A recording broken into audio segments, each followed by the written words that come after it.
La Vendée, terre macroniste depuis 2017, compte 5 circonscriptions.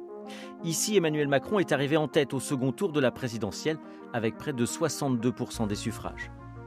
Il y a 5 ans, la majorité présidentielle avait d'ailleurs tout raflé. Aujourd'hui, seuls 4 députés sur 5 ont obtenu l'investiture. Qu'à cela ne tienne, Patrick Loiseau, dans la deuxième, a décidé de maintenir sa candidature.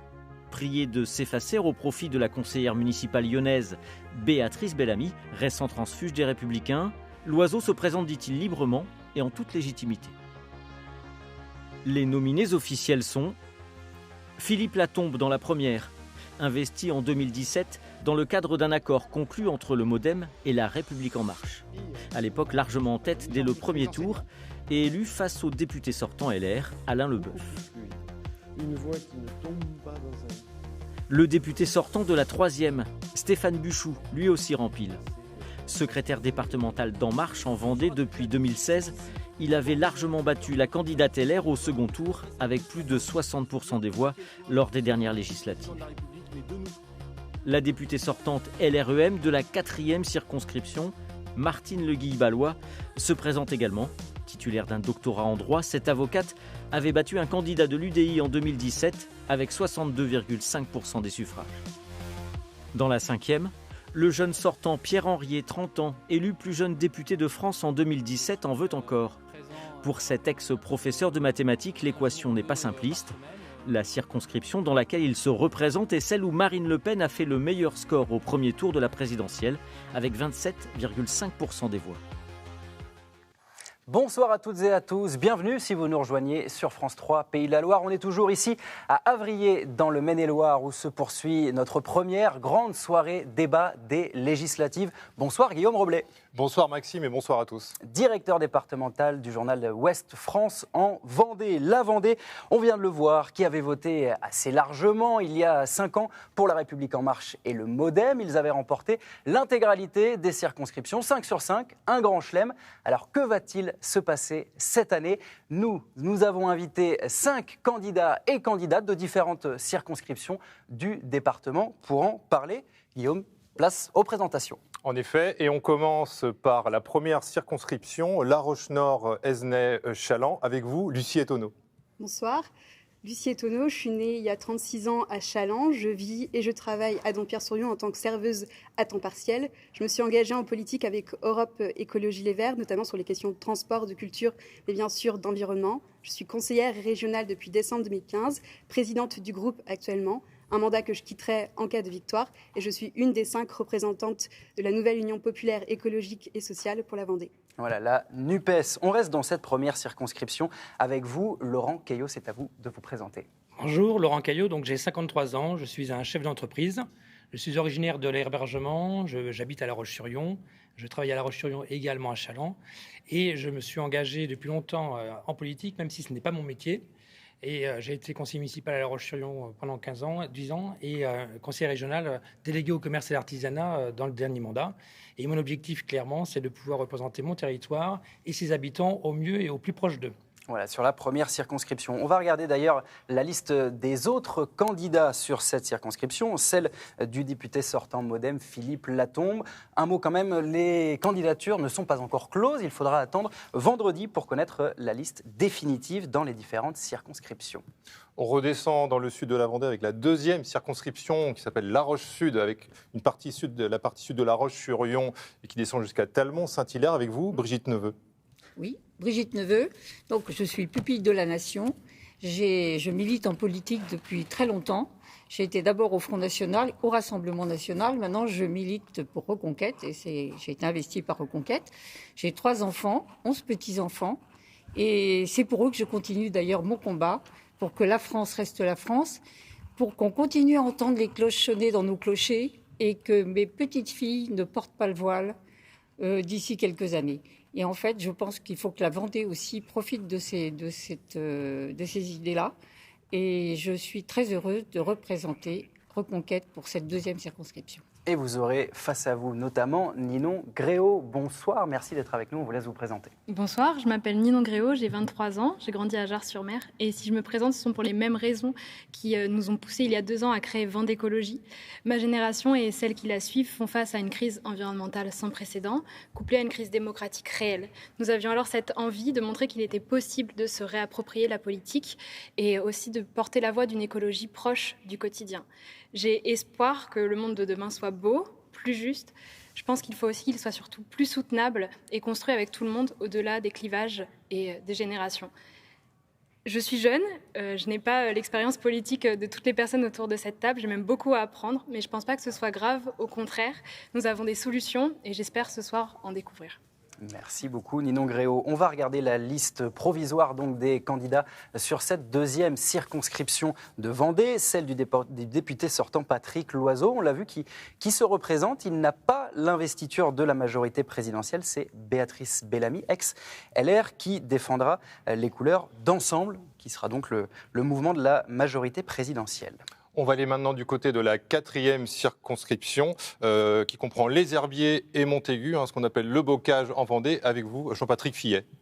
Oui, bonjour. Jean-Patrick Fillet, je suis conseiller régional, vice-président du groupe RN à la région. Je suis aussi délégué départemental du Rassemblement national en Vendée. Et de toute façon, avec le score qu'Amarine a fait, ça va être très intéressant de voir ce qu'on va pouvoir sortir comme député sur la 5e, la 3e et peut-être d'autres circonscriptions. Merci beaucoup Jean-Patrick Fillet. Alors si vous comptez bien derrière votre télévision, il nous manque 2 circonscriptions qui ne sont pas représentées sur le plateau. D'abord la 3e, celle du député sortant Stéphane Buchou. On va jeter un œil là aussi à la liste provisoire qui sera donc rendue définitive à partir de vendredi.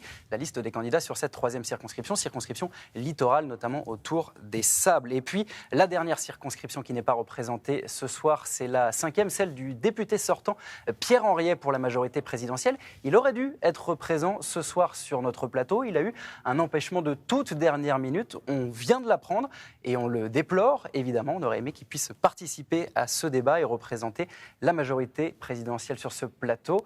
Ce ne sera donc pas le cas. Il nous reste évidemment la 4e circonscription. On vous a entendu tout à l'heure, mais on n'a pas vu la liste des candidats sur la 4e circonscription. Voilà, le compte est bon, 5 sur 5. On va pouvoir débuter cette émission. Merci donc à tous les 5 d'être avec nous ce soir. On va évidemment revenir sur des sujets forts du département. Le tourisme, l'emploi, l'agriculture, qui évidemment sont des enjeux fondamentaux. Mais d'abord, quand même, on va commencer avec une question un petit peu plus politique. On vient de voir et d'entendre surtout vos étiquettes respectives. Beaucoup de nouveaux noms, des alliances, des accords. C'est peut-être un petit peu compliqué pour les lecteurs de se repérer. Laurent Caillot, dans ce département historiquement ancré à droite, Valérie Pécresse a fait à peine plus de 5% à la présidentielle. Vous avez eu l'investiture Les Républicains pour ces législatives. Est-ce que ce n'est pas un petit peu dur à porter l'étiquette LR sur la fiche de campagne ? Je crois que d'abord, on peut porter ces idées sans difficulté. Les élections présidentielles ont eu lieu. Les résultats, effectivement, sont décevants pour notre parti, en tout cas pour ceux Valérie Pécresse qu'on soutenait. Pour autant, comme vous le disiez, la droite et le centre, parce que je suis le président des centristes en Vendée aussi, donc j'ai une double étiquette, si vous voulez, avec l'investiture. Mais le sujet, c'est qu'on porte au niveau local, avec nos représentants, avec l'Union pour la Vendée, qui est cette union de la droite et du centre, un point important, avec des gens ancrés sur le territoire, qui sont présents partout, et ça va être le cas d'ailleurs de tous les candidats qui représenteront la droite et le centre dans toutes les circonscriptions. Il y aura marqué LR sur votre affiche oui, tout à de campagne. Fait, tout à fait. D'abord, parce que je crois qu'il ne faut pas se masquer. Vous disiez, il y a des gens qui changent. En l'occurrence, je crois qu'il faut assumer ce que l'on est. Moi, c'est mon cas. Je représente toujours la même chose depuis longtemps. Quand je me suis présenté au régional, c'était avec les mêmes étiquettes. Aujourd'hui, ce qui est certain, c'est que les gens, ils ont besoin d'autre chose. Ça, c'est vrai, les partis, je pense qu'ils en ont soupé. Ils attendent des gens et des candidats qui soient des gens de terrain. C'est pour ça que, d'ailleurs, en Vendée, nos élus sont souvent bien élus parce qu'en fait, ils sont de proximité. Comme je dis souvent, on est à portée d'engueulade des citoyens et je crois que c'est important. Et je pense que les 5 dernières années, notamment avec les députés sortants. Ils ont eu une absence de présence justement de ces députés, pas de contact, qui peut être un problème. Et je pense représenter, et je souhaite représenter cette proximité, cette, enracinement qui est important pour la Vendée et pour tous les élus vendéens que je représente avec l'Union pour la Vendée. Vous aurez l'occasion évidemment dans cette émission de développer sur les différentes thématiques. Une question pour vous, Lucie Etonneau, pour clarifier là aussi un petit peu la ligne politique. À l'intérieur de cette NUPES, cette alliance des gauches, on retrouve des socialistes, des insoumis, des écologistes. Vous, à l'Assemblée nationale, quelle ligne allez-vous incarner ? Est-ce une ligne plutôt radicale, une ligne plutôt réformatrice ? Comment allez-vous vous positionner à travers cet alliage hétéroclite de l'alliance des gauches ? En tout cas, cette nouvelle union populaire qui fédère les gauches et les écologistes, elle répond à une attente forte qui a été exprimée par les citoyens et les citoyennes. Elle répond aussi à un espoir demain d'avoir une majorité alternative, une majorité stable et surtout déterminée à mener les réformes nécessaires, les réformes économiques, écologiques, sociales et démocratiques. Et donc je serai cette députée qui s'inscrira avec une approche territoriale forte, avec un ancrage fort, qui mènera ces combats pour les retraites, pour les pouvoirs d'achat. Et vous voterez de façon homogène à l'Assemblée, socialiste, insoumis, écologiste ? Alors aujourd'hui, on a été précurseur en Pays de la Loire. J'étais tête de liste pour la Vendée, d'une liste qui regroupait les écologistes et les insoumis. Et je préside un groupe avec des écologistes et des insoumis. Et nous discutons, nous échangeons. Parfois, il y a des nuances dans nos propositions, mais on veut la même chose, une transition écologique réussie et sociale. Merci Lucie Etonneau. Ninon Gréau, vous avez 23 ans, vous représentez Vendée Écologie. Face à des partis plus connus, comment vous arrivez à exister avec vos petits moyens dans cette campagne ? Je pense que la ligne qu'on défend, qui est celle d'une écologie qui ne serait pas politique, mais pragmatique, concrète, parle aux Vendéens. Alors c'est peut-être une longue étiquette, parce qu'on aimerait dépasser ces partis et vraiment avoir une écologie qui rassemble. Je pense que c'est la seule façon aujourd'hui de la faire exister. C'est-à-dire une écologie plutôt radicale, là encore, ou plutôt réformatrice ? Quelle écologie vous allez porter ? Une écologie qui soit concrète, proche du quotidien, qui soit appliquée, qui soit présente dans toutes les thématiques que vous avez citées, que ce soit l'emploi, le logement, le tourisme. Je pense que ça parle aux Vendéens et c'est ce qu'on veut faire avec Vendée Écologie. Sur ce plateau, on a aussi Brigitte Neveu et Jean-Patrick Fillet. Vous étiez dans la même équipe il y a quelque temps. Cette fois-ci, l'une est chez Reconquête et vous êtes toujours au Rassemblement national. Vous êtes heureux de vous retrouver ? On ne va pas se cracher dessus. Qu'est-ce que vous pensez ? Moi, je regrette beaucoup que le Front National, Rassemblement, pardon, que moi je suis là depuis tellement longtemps. Vous avez été aussi au Rassemblement National, après le changement de nom. Oui. Et je regrette beaucoup que le Rassemblement National n'ait pas accepté donc, les alliances qui étaient proposées par Éric Zemmour, parce que c'est vrai qu'il y a peut-être eu des mots pas très agréables, etc. Ça, je le conçois, mais je pense que pour l'intérêt de la France passe au-dessus, en tous les cas. Voilà. Et je pense que ça aurait été bénéfique pour tout le monde. Et puis surtout que je pense que les élections législatives, j'ai très peur qu'il y ait une forte abstention. Et de ce fait, ça va être compliqué pour tout le monde. En fait. Voilà. Donc je pense que... Jean-Patrick Fillet, Reconquête pour le Rassemblement national, ça représente un risque. Il y a des personnes comme certaines personnes qui vont chez Reconquête, qui quittent le Rassemblement national. Comment vous voyez ça, vous, en tant que responsable départemental ? Écoutez, nous, à notre niveau, on n'a pas vu beaucoup de pertes. On a une quinzaine de personnes qui sont parties du RN pour aller sur Reconquête. Donc ça se voit après au niveau des résultats. Nous, on ne veut pas s'allier avec le Reconquête, ça a été clair, Marine. Pourquoi ? Parce que vous n'êtes pas si loin ? On n'est pas si loin, on est assez loin. Moi, je n'ai pas les mêmes valeurs que Reconquête a, par exemple. Et puis, si la gauche a réussi à le faire, c'était impossible à l'extrême droite. La gauche, c'est une chose. Nous, on a nos valeurs. Par exemple, j'ai lu dans la presse encore dans Ouest France que Marine Le Pen était trop à gauche. Vous l'avez dit, Madame Neveu. Donc, moi, je considère qu'on n'est pas trop à gauche. Oui. Donc, je considère qu'on n'est pas trop à gauche. Je considère qu'on est là pour rassembler les Français, qu'ils soient de gauche ou de droite, peu importe. Et je ne vais pas avoir des étiquettes extrémistes, etc. Ça ne m'intéresse pas. On n'est pas extrémistes. Alors, maintenant qu'on a fait un petit peu plus connaissance, on va jeter un coup d'œil dans le rétroviseur à présent avec une actualité qui a marqué ce département de la Vendée ces 5 dernières années. On a décidé de s'arrêter sur la question de projet de port de plaisance du côté de Bretignolles-sur-Mer. Un dossier qui n'en finit plus de diviser cette commune, comme l'ont constaté nos journalistes en Vendée, Quentin Carudel et Damien Rablot. Regardez.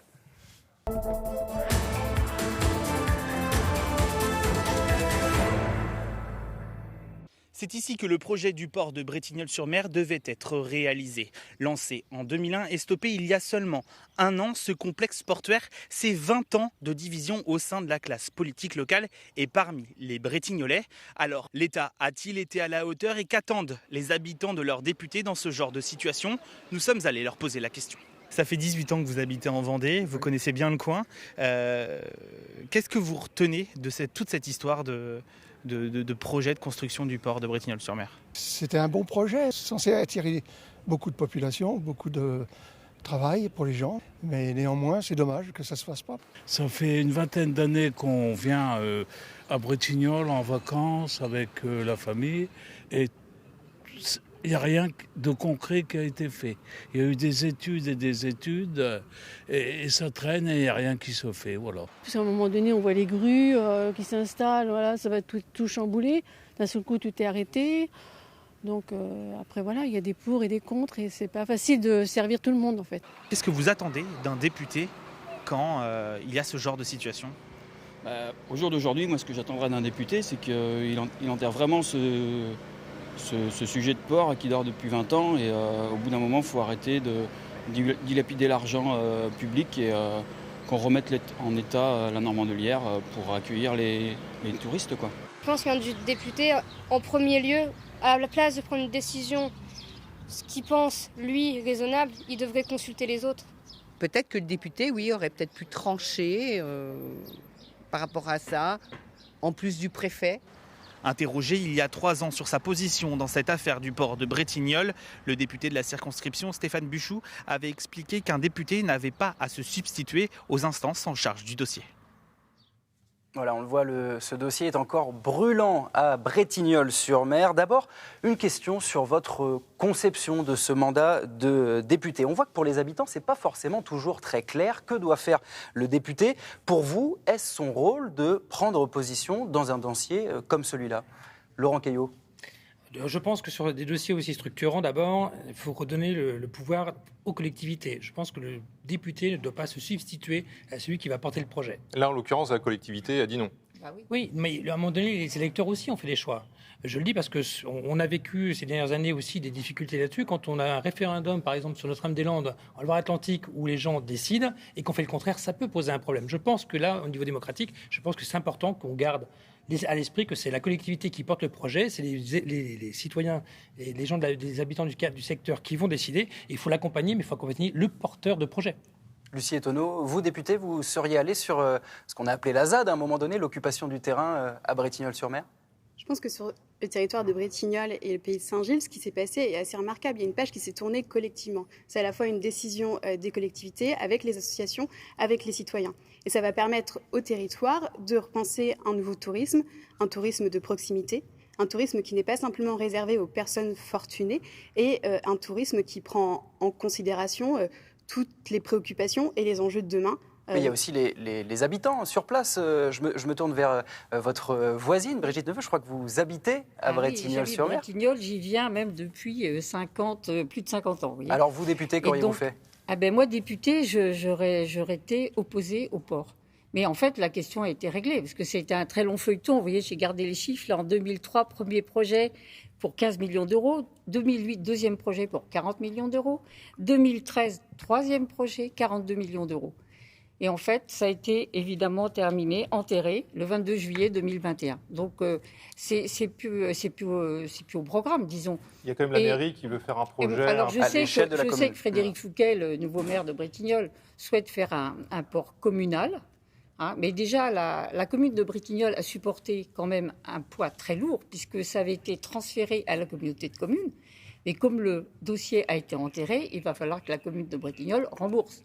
Il y a quand même eu 6,5 millions d'euros de frais d'études, enfin en tout genre, pendant ces 18 ans. C'était ce qui était dénoncé aussi par un habitant dans le reportage. Ninon Gréau. Donc, en fait, ce que je voulais dire, c'est que maintenant, il faut passer à autre chose. Et puis, la crise du Covid a entraîné énormément de dépenses pour la commune de Bretignolles. Je pense que ce n'est pas le moment de se lancer dans un port. La seule chose qui compte, c'est de remettre en place le plan d'eau qui est demandé par tous les touristes et toutes les familles qui viennent. Ninon Gréau, ce type de grands projets d'infrastructure, on parlait de tourisme tout à l'heure, est-ce que c'est anachronique? Est-ce qu'il y a encore de la place pour développer le territoire et notamment vers l'offre touristique? Alors, je ne pense pas qu'abandonner le port empêche de développer le territoire. Au contraire, je pense que c'est surtout un non-sens écologique qui va vraiment à l'encontre de la connaissance scientifique qui est aujourd'hui censée nous guider. Voilà, et on l'a montré, c'est une modification des courants hydrosédimentaires qui met en danger l'érosion, la côte au sable et à Brême-sur-Mer. Je pense que le député actuel aurait dû prendre position sur ce sujet. Ailleurs, on aurait pu le faire. Ailleurs non plus. Non, évidemment. C'est vraiment un modèle de tourisme dont on ne veut plus. On veut un tourisme qui ne soit plus un tourisme de masse, mais quelque chose d'éco-responsable. On a une grande richesse en Vendée, aussi en rétro-littoral, que ce soit la forêt de Mervan, par exemple, qu'on peut découvrir et développer. Et de plus, tourisme plus rural. Exactement. Est-ce que je peux ajouter un petit Rapidement, en un mot, oui. Très vite. Oui, en fait, la région avait fait une proposition de port à sec, en fait, qui était très, très faisable à Bretignolles-sur-Mer, notamment sur le site de la Sauzet, et qui a malheureusement été classé en site intouchable, bon bref. Mais ça, ça peut toujours s'arranger. Mais le maire de Bretignolles s'est entêté, il était élu pour ça, et voilà, il s'est entêté, il n'a pas voulu en entendre parler, et la région pouvait évidemment apporter un financement. Alors, on va dézoomer un petit peu de Bretignolles pour continuer à parler de ces grands projets d'infrastructure et de développement du territoire. Attendez, je voudrais quand même parler de Stéphane Buchou, le député sortant, parce que oui, il a bien pris position au sujet du port de Bretignolles, en étant pour le port de Bretignolles. Et il l'a fait pour une simple raison, c'est que M. Chabot, anciennement président de la communauté de communes, l'avait soutenu lors des législatives. Donc c'était gratte-moi le dos, je te gratte le mien, il n'y a pas de problème, c'est les copinages. Et ça, moi, je n'en veux pas. Stéphane Buchou n'est pas là pour et c'est dommage, parce que mais je lui aurais dit de toute façon. Et on rappelle aussi, du côté de la majorité présidentielle, que Pierre Henriet, sur la 5e, aurait dû participer à ce débat. Il a eu un empêchement de dernière minute. Voilà. Laurent Caillot, comment concilier ces grands projets de développement du territoire avec l'écologie? Il y a un autre projet dans le sud Vendée, cette fois-ci, ce qu'on a appelé l'ex-A831 entre Fontenay et La Rochelle. Le département prévoit d'en faire une route départementale. Est-ce que c'est en plein marais de Poitevin? Est-ce que ce n'est pas en contradiction avec le réchauffement climatique et les grands enjeux environnementaux? Je pense que l'écologie n'est pas décroissante pour moi. On peut faire de l'écologie en croissance en faisant attention. Ce qui est important surtout, c'est qu'on ne peut pas faire de développement touristique, même de développement tout court, économique, sans avoir un minimum d'infrastructures adaptées. Si on a réussi en Vendée, et si le tourisme fonctionne bien en Vendée, même si on peut encore toujours progresser, c'est parce qu'il y a eu du développement routier, il ne faut pas l'oublier. Effectivement, le sujet du Sud Vendée est spécifique parce qu'il y a la politique du Marais, mais le choix qui est fait est raisonnable et permet de répondre aux besoins du territoire, parce que ce n'est pas uniquement touristique, c'est qu'à un moment donné, on doit aussi faire en sorte que le territoire puisse vivre économiquement. Le Sud Vendée commence à progresser au niveau économique, c'est important de l'accompagner. Justement, on va parler de développement économique, parce que ça passe aussi, et vous l'avez dit, par l'emploi. J'en profite juste pour rappeler qu'on est ici à Avrier, dans le Maine-et-Loire, dans un complexe sportif. C'est pour ça que vous pouvez voir d'un côté ou de l'autre des basketteurs ou des gens qui font de l'escalade. Voilà, on est au plus près de chez vous, à Avrier, pour ce grand débat. Le développement économique et donc l'emploi. Là-dessus, la Vendée est plutôt bon élève, voire très bon élève. Un peu plus de 6% de chômage, ça fait partie des taux les plus bas de France. Et cela peut poser aussi des difficultés, notamment pour les entreprises qui ont du mal à recruter. Illustration avec Quentin Carudel et David Jouya, dans le sud du département, du côté de Fontenay-le-Comte. Regardez.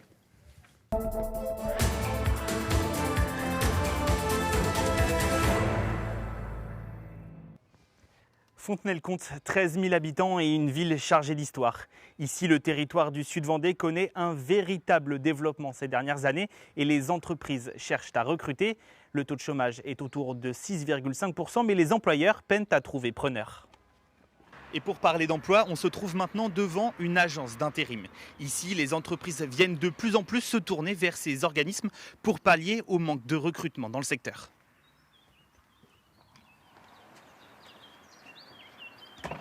Bonjour jeune homme. Bonjour. Dites-moi un petit peu, vous ici, qu'est-ce que vous recherchez aujourd'hui dans cette agence d'intérim? Moi, j'aurais bien aimé trouver un travail pour cet été. Quand on est étudiant comme vous, est-ce que c'est facile aujourd'hui, dans la zone de Fontenay-le-Comte, de trouver un travail? pas trop, c'est pour ça que j'ai fait appel à une agence d'intérim. On recherche en effet énormément d'étudiants, surtout sur la saison d'été, et aussi également les vacances scolaires ainsi que les samedis. Donc des étudiants qui se présentent comme ça, comme monsieur ce matin, on en recherche continuellement. Qu'est-ce qui explique cette difficulté à recruter? C'est un manque d'attrait? On a des soucis de mobilité, on a également des soucis de profils qui ne correspondent pas finalement à nos offres d'emploi, où ils n'ont pas forcément les formations qui correspondent. Et en termes d'emploi et de politique en général, qu'attendent les Fontenaisiens et les Fontenaisiennes de leurs députés? On est allé dans la rue leur poser la question. La seule chose qu'ils puissent faire, mais ça ne dépend pas du député, c'est un ensemble, c'est peut-être adapter la formation aux demandes locales. Qu'il essaie de favoriser au maximum l'emploi des jeunes qui ont peu de ressources, peu d'aide et qui parfois ont du mal à trouver un emploi car sans expérience. Qu'ils défendent la région avec le côté agricole à mettre en avant pour la Vendée. Et le territoire du Sud-Vendée n'est pas un cas isolé. Ici, comme un peu partout dans le département d'ailleurs, le recrutement est difficile, signe que l'emploi est l'une des préoccupations principales des Vendéens. Jean-Patrick Fillet, vous avez regardé attentivement ce reportage. Vous souhaitez réagir sur le chiffre de 6% de taux de chômage en Vendée. Pourquoi ? Oui, parce qu'il est faux, en réalité. C'est pourtant le chiffre officiel qu'on nous donne. C'est le chiffre officiel, mais il faut faire la balance avec les autres territoires dans la Vendée. C'est-à-dire que les herbiers, ils sont à 4,1% de chômage. Là aussi, un des records en France. Un des records, mais je vous expliquerai pourquoi après. Pour le Fontenay, vous avez 7,3% de chômage. Les Sables, 7,8%, et la zone littorale du Nord, 7,5%. Donc que faire contre ces disparités sur le territoire ? Il y a plusieurs choses qui se sont passées. Déjà, il y a eu aux herbiers, il y a eu plein de sociétés qui sont venues s'installer, notamment grâce à Mme Besse, avec M. Briand, qui ont ramené pas mal d'emplois, etc. Donc, il y a une solidarité qui s'est faite au niveau des entreprises locales. Mais la 5e Circo, si vous parlez avec les maires, j'ai été les voir pour les parrainages, je peux vous assurer qu'ils me redisent tous la même chose. Nous sommes méprisés. Dans la 5e circonscription, il y a une quarantaine de communes qui ont placé Marine Le Pen en tête au second tour de la présidentielle. Oui, c'est pas une surprise parce que maintenant, je considère qu'avant, c'était les socialistes et les communistes qui étaient sur la 5e circonscription. Et maintenant, je considère que maintenant, c'est le nord de la France qui s'est installé finalement à Fontenay, puisqu'on retrouve les mêmes caractéristiques de vote, que ça soit à Hénin-Beaumont ou que ça soit dans le Sud-Vendée. Lucie Etonneau, sur ces disparités en termes d'emploi dans le département vendéen, qu'est-ce que vous proposez au sein de la NUPES ? En tout cas, de travailler sur l'offre de services publics et services publics au pluriel. Là, qu'est-ce qu'on a entendu ? On a besoin d'un service public de transport. Aujourd'hui, il faudrait un arrêt, en tout cas proche de Fontenay, pour un arrêt ferroviaire et assurer la desserte du Sud-Vendée et renforcer l'attractivité, ce qui n'est pas le cas aujourd'hui et ce qui n'a pas été porté, en tout cas assez fortement, par les députés de la majorité pendant ce mandat. Un service public aussi de la santé. On parle d'attractivité des territoires, c'est en lien et c'est lié à la question de l'emploi. C'est aussi avoir accès aux soins. Ça veut dire lutter contre les déserts médicaux, très concrètement, comment on fait ? Lutter contre les déserts médicaux en travaillant avec les professionnels de la santé. Vous obligez les médecins à venir, alors on peut les salarier, c'est déjà le cas dans certaines communes. Vous allez rendre obligatoire à un moment donné de venir passer, après ces années de médecine par exemple, 1 an, 2 ans, 3 ans dans une commune rurale de Vendée ? En tout cas, ça fait partie des propositions qu'on porte, d'avoir une installation conventionnée, c'est-à-dire qu'un médecin ne peut pas s'installer dans des zones où il y a trop d'offres de médecins s'il n'y a pas un départ en retraite, et dans les zones qui sont sous-dotées, ce qu'on appelle les déserts médicaux, accompagner les jeunes médecins à s'installer pour recréer un service de l'emploi. Je crois que il y a eu plusieurs lois d'urgence sur ce quinquennat. La prochaine loi d'urgence à faire, c'est une loi d'urgence sociale pour garantir un accès aux soins, parce que c'est une question d'égalité. Et aujourd'hui, on a clairement une rupture d'égalité sur le territoire, et notamment sur le territoire vendéen, avec des personnes qui n'ont pas accès aux soins. Nino Gréau, vous êtes d'accord avec ça pour redynamiser le territoire, ça passe notamment par la santé ? Évidemment. On est sur le court terme, en tout cas, obliger les médecins à s'installer pendant 3 ans dans une zone sous-dense. Évidemment. 3 ans obligatoire. 3 ans obligatoire. Pas le choix, sortie d'études, on va 3 ans dans une petite commune. Tout à fait. Ça se fait déjà pour les profs, pour les professeurs. Nous en avons discuté avec des médecins. Ils nous ont confirmé que cette solution ne ferait peut-être pas l'unanimité, mais que ça demandait du courage politique. Et surtout, nous ne voulons pas que cette solution soit pérenne. Nous souhaitons implanter un centre de formation aux études de santé en Vendée. Actuellement, les jeunes Vendéens ont besoin d'aller jusqu'à Nantes, La Rochelle ou Angers pour faire des études de médecine qui sont réputées pour être difficiles. Donc en plus de la charge de travail, on leur rajoute une charge émotionnelle et une charge financière. Nous souhaitons souhaitons donc implanter cette formation en Vendée pour qu'aussi elle corresponde plus aux besoins des Vendéens, qui est une population en augmentation mais vieillissante. On voyait Laurent Caillot qui disait non de la tête. Alors, je pense qu'il y a 3 leviers sur lesquels le député peut agir pour gérer cette problématique de recrutement. Ça a été dit, la santé, donc c'est pour ça que je réagissais. Oui, il faut effectivement, d'une part, gérer le désert médical, mais je pense que plutôt que d'imposer, parce que je pense que la liberté, c'est important pour les médecins. Sur le court terme. Ça ne fonctionne pas vraiment, la liberté d'installation. Oui, mais je pense carences. que la proposition qu'on peut mettre en place et qui peut être facilement aujourd'hui votée, c'est la proposition Aujourd'hui, vous savez, en médecine générale, quand on est en internat, il n'y a qu'une année d'internat quand les spécialistes en ont 2. Nous, ce qu'on propose, c'est une deuxième année d'internat aux médecins généralistes pour les mettre dans les endroits où il y a des besoins. Et ça permettra d'abord, de découvrir les territoires, peut-être de capter les médecins, mais de le faire de manière douce, si je peux me permettre l'expression, parce que je ne pense pas que la contrainte, ce soit d'ailleurs dans le tempérament des médecins. Le deuxième levier sur lequel on peut jouer, bien sûr, par rapport à ça, c'est le logement, parce qu'on en parlait tout à l'heure, et notamment rétro-littoral, puisqu'on parlait de développement touristique. Malgré le coût du logement sur le littoral. Le sujet, c'est que, du coup, beaucoup de jeunes ne peuvent plus d'abord acheter dans leur commune, c'est un sujet, et c'est pour ça qu'on propose, en tout cas je le proposerai, c'est un prêt à taux zéro sans zone particulière.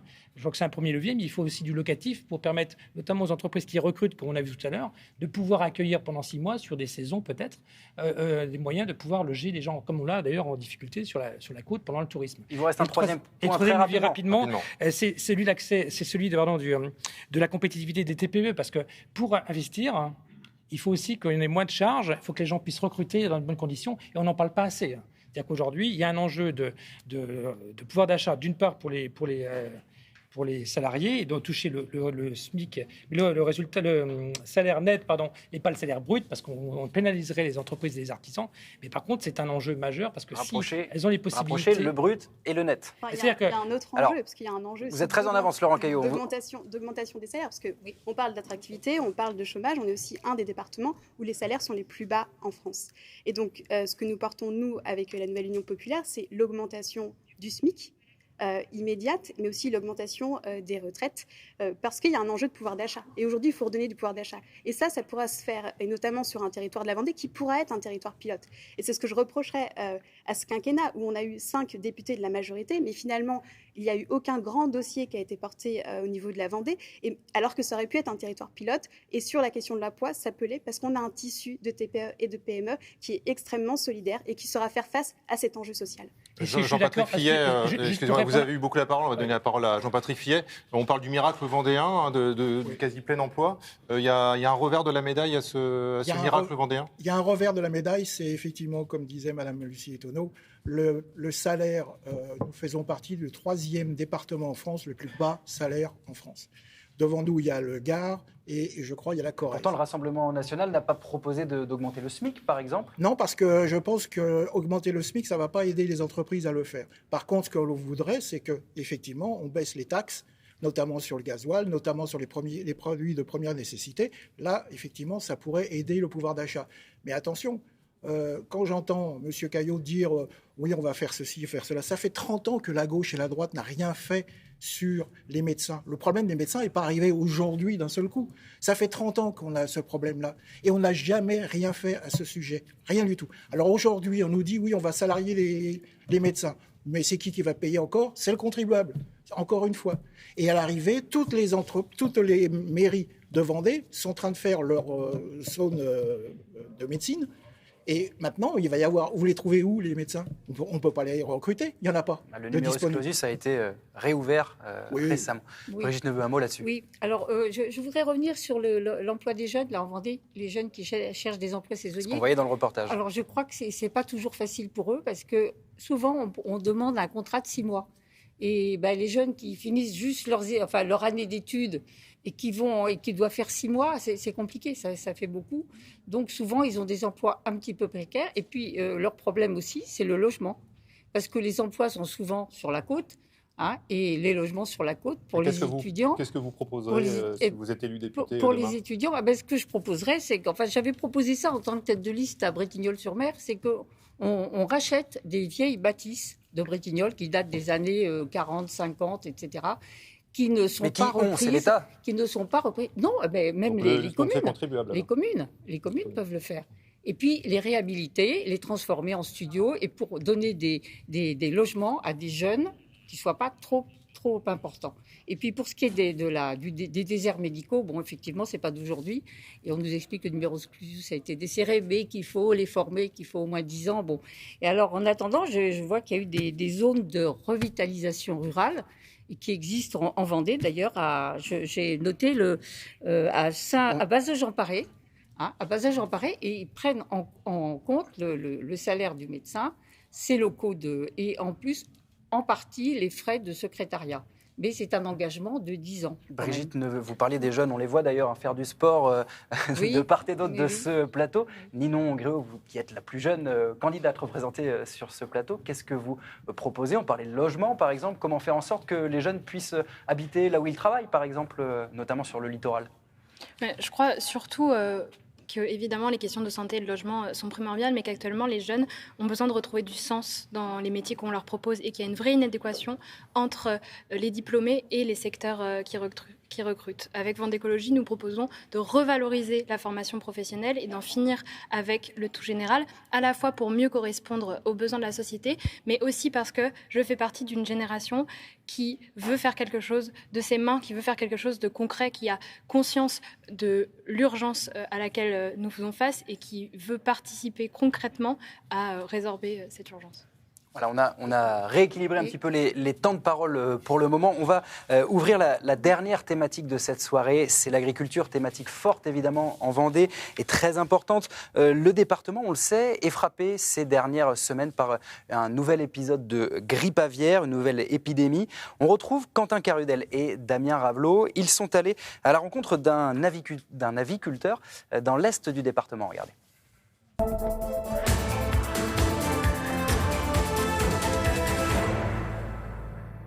En Vendée, la filière volaille a été durement impactée par la grippe aviaire. Depuis le début de la crise, près de 550 foyers ont été recensés et 9 millions d'animaux ont été abattus. Alors, comment les agriculteurs ont été accompagnés durant cette crise et qu'attendent-ils de leurs politiques locaux?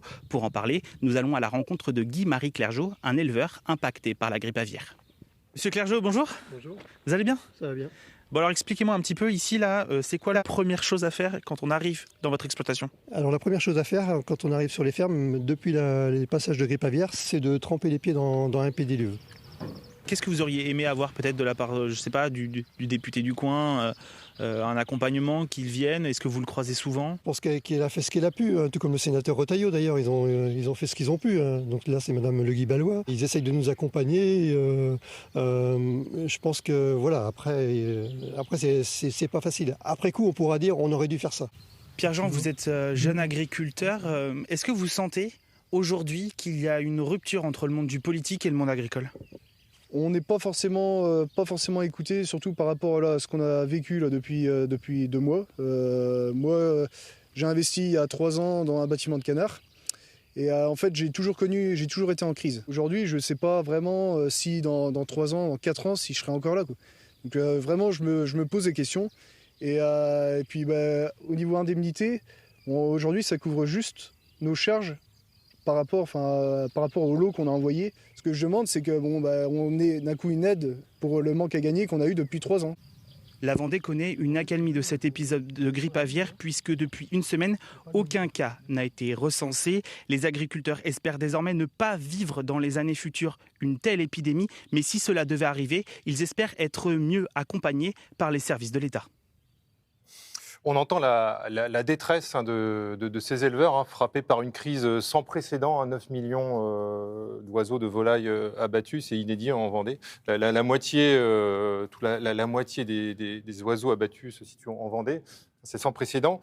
Ces éleveurs, on appelle à l'État pour les aider. Est-ce que c'est bien? Est-ce que c'est le rôle de l'État de les aider? Ou est-ce qu'il faut changer de système, Lucie Tonneau? En tout cas, oui, une pensée pour ces éleveurs et notamment certains qui ont dû abattre leurs volailles sur leurs exploitations. Une véritable détresse et ils ont besoin d'un soutien psychologique dans un premier temps, mais aussi d'un système d'aide qui les accompagne à changer de modèle. Là, il faut radicalement changer de modèle. Pourquoi? Parce qu'on a un État aujourd'hui qui soutient un modèle qui broie des vies humaines des hommes et des femmes qui sont pourtant passionnés par leur métier, qui ne permet pas, on l'a entendu dans le reportage, d'assurer un revenu correct, qui ne permet pas d'assurer une sécurité alimentaire et qui ne permet pas d'assurer notre alimentation et une alimentation saine et aussi de préserver l'environnement.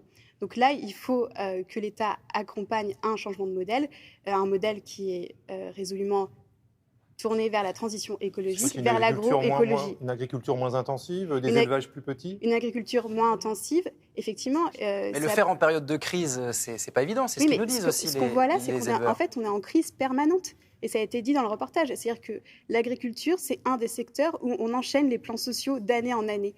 La grippe aviaire, c'est pas un phénomène nouveau. Et c'est un phénomène qui va se répéter. On le voit aussi avec le changement et le réchauffement climatique. Et oui, il faut qu'on ait des volailles qui soient moins entassées dans les bâtiments agricoles, qui puissent profiter du plein air, qu'on soit sur des exploitations qui sont plus petites, à taille humaine, et qui permettent d'assurer un revenu et une autre sécurité alimentaire et la bonne santé aussi des agriculteurs et le bien-être animal. Laurent Caillot, vous, député, qu'est-ce que vous avez envie de leur dire à ces éleveurs si vous êtes élu en juin prochain? Il y a deux choses. D'abord, l'État, parce que je suis souvent critique avec l'État, mais sur ce cas-là, vraiment, dans une crise qui a été dite sans précédent, a plutôt bien réagi sur les pertes animales. Vous savez que 75% a été réglé tout de suite, les 25% sont à suivre. Le vrai sujet où il faudra être attentif, là c'est le rôle du député, c'est sur les pertes économiques. Parce que là, aujourd'hui, l'État rembourse 150 jours. La question par rapport à la production avicole spécifique, c'est que parfois c'est 6 mois, 7 mois, c'est beaucoup plus. Donc là, il y aura un sujet d'un point de vue de trésorerie, d'un point de vue économique de chacune des exploitations, de vérifier que tout se passera bien, qu'ils auront une capacité à continuer à reprendre. Et pour répondre à Mme Ettonneau sur la partie du modèle, d'abord, Mme Ettonneau, produire, ce n'est pas un gros mot. Aujourd'hui, on a un sujet sur la souveraineté alimentaire. Je prends l'exemple de la volaille. On sait que 60% de la volaille consommée, elle est importée aujourd'hui. Si demain, on ne travaille pas sur un rééquilibrage des règles, si demain les agriculteurs ont des règles plus drastiques en France qu'ailleurs, ce sera un problème. Quand on voit ce qui peut s'importer, et je prends le bio parce que c'est un bon exemple, quand on fait du bio du Brésil qui arrive chez nous avec des contraintes qui ne sont pas les mêmes que nos agriculteurs, d'abord on fait de la concurrence déloyale, deux, c'est de la nourriture qui posera un problème, je pense, de santé pour les gens. Donc il y a un vrai enjeu de protéger ce modèle-là, même si aujourd'hui on peut penser que quand on vous écoute que les agriculteurs ne sont pas des écologistes ou ne sont pas environnementalistes, c'est pas vrai. Il y a deux acteurs principaux de l'écologie pour moi aujourd'hui, c'est l'agriculteur et le chasseur. L'agriculteur, parce que même sur la viande bovine, quand vous arrêtez de produire et d'avoir une vache, c'est 1 hectare de prairie qui est touché. Or, la prairie, on en a besoin pour la biodiversité, on en a besoin pour le stockage du CO2. Et puis, les chasseurs replantent des haies bocagères et c'est important aussi pour l'écologie. Alors, une réaction, Jean-Patrick Fillet. Vous parliez de produire local. C'était notamment au cœur de la campagne de Marine Le Pen pendant la présidentielle, de produire local. Concrètement, ça veut dire quoi? Vous, député, qu'est-ce que vous allez proposer? Déjà, je serai déjà présent à l'Assemblée nationale. Ça changerait déjà de certains députés qui n'y soient pas. Marine Le Pen n'y était pas beaucoup. Oui, mais Marine Le Pen, elle s'est présentée à la présidentielle. À ce que je sache, M. Henriet ou M. Buchou ne sont pas candidats à la présidentielle. Donc, c'est déjà la première chose. La deuxième chose, c'est aussi faire des propositions pour protéger les pêcheurs. Parce que là, on a une vraie crise qui arrive, c'est-à-dire la baisse de quota de 36% pour la pêche de la sole, qui va impacter tous les pêcheurs de la côte vendéenne. Est-ce que là, les députés vendéens ont assez défendu les pêcheurs? La preuve que non, puisqu'on a un quota de 36%. Donc, si ça avait été le cas, on aurait certainement eu 30% ou 26% de quota maximum. Ensuite, on a une concurrence qui arrive de l'étranger, avec les bateaux-usines qui sont à la portée maintenant de la Vendée. On les a vus récemment. Et en plus, on a les éoliennes maintenant qui vont nous empêcher, aux pêcheurs de Vendée, d'aller pêcher pendant les 5 prochaines années. On en parlera tout à l'heure. Vous avez évoqué Pierre Henriet, député sortant de la 5e circonscription. Je rappelle pour les téléspectateurs qui nous rejoignent seulement qu'il aurait dû être présent sur ce plateau. Il a eu un empêchement de toute dernière minute. Ninon Gréau, sur cette agriculture de demain, qu'est-ce que vous proposez? Uniquement du bio, par exemple? Est-ce que c'est le modèle que vous voulez porter? Je pense surtout que le modèle de l'élevage intensif a atteint ses limites et essaye même de les repousser. On voit bien que c'est pas possible. Cette crise avec la grippe aviaire montre bien un syndrome d'un modèle défaillant. Je pense que ce qui m'a marqué dans le reportage, c'est que l'aviculteur expliquait qu'il n'était pas capable de se projeter dans les années à venir. Dans 3 ans, je ne sais pas si je serai encore là. C'est pour moi vraiment le signe d'une fatigue. On a mis ces agriculteurs dans un système tellement productiviste qu'ils ne peuvent même plus aller voir leurs animaux ou toucher la terre. On les a transformés en chefs d'entreprise malgré eux. Et je crois que ce cri-là se rejoint le cri de la jeunesse que je porte aujourd'hui, parce que nous avons peur pour l'avenir, nous avons peur de ce qui peut se passer dans 3 ans, de ce que les experts du GIEC ne peuvent même pas prédire. Je n'ai pas envie d'être pessimiste, j'ai même envie de croire que ces élections législatives, c'est vraiment le moment où on peut élire à l'Assemblée des députés qui vont être à la hauteur de cet enjeu, de ce défi. Et vous l'avez dit, on est en période de crise, justement. C'est le moment où il faut changer les choses. C'est maintenant qu'il faut le faire, c'est maintenant le qu'il faut moment où changer il de faut modèle. amorcer cette transition. Après, il sera sûrement trop tard. Et surtout, on a toutes les clés en main. On est devant un défi qui est grand, mais on a la chance de le vivre et d'avoir le pouvoir de changer les choses. Brigitte Neveu, changer de modèle, est-ce que c'est le moment? Est-ce qu'il faut le faire? Alors, juste préciser, Éric Zemmour n'a pas beaucoup parlé des agriculteurs, de la ruralité dans sa campagne. Etc.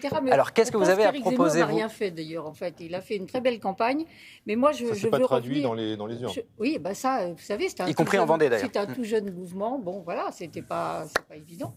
Pourtant, il était venu avec Devigné au Sabadell. Éric Zemmour, 6% à peu près dans le département à la dernière présidentielle. 7, un peu plus de 7. Mais bon, peu importe, c'est pas un beau score, je vous le concède. Non, je voulais revenir je suis d'accord avec Lucie Etonneau et Ninon qui disent qu'il faut changer de modèle d'élevage des poules et des poulets parce que c'est beaucoup trop concentré. Et effectivement, les maladies, les contagions, etc. Se multiplient. Je crois qu'il faut revenir à des élevages raisonnables à taille humaine et non pas toujours la folie des grandeurs. Et c'est la même chose pour tous les élevages d'ailleurs. Et on produit localement comme ce que proposait le Rassemblement national? Je trouve que c'est bien et je trouve qu'il y a aussi des éleveurs. Il n'y a pas que les poulets, il y a les bovins, etc. Il y a des tas d'éleveurs qui vendent sur place leur viande, leurs produits et tout ça. Et en plus, on s'aperçoit qu'il y a les abattoirs maintenant. L'abattoir, par exemple, de Chaland a été fermé. Donc, ceux qui n'ont pas le matériel pour conduire leurs bêtes directement à l'abattoir sont obligés de passer par des ramasseurs et qui prennent les bêtes du côté de Chaland, qui vont à Saint-Nazaire et qui reviennent après à La Roche-sur-Yon. Donc ça, vous n'en voulez plus? Vous dire, c'est pas très écologique, honnêtement, au point de vue... Et je pense que Lucie Etonneau et Ninon Gréau seront d'accord avec vous là-dessus, très rapidement. En tout cas, sur la Loire-Atlantique et sur la Vendée, d'un abattoir mobile et qui se déplace de ferme en ferme et qui est soutenu. Oui. On referme là la page agriculture, car c'est quasiment la fin de ce débat.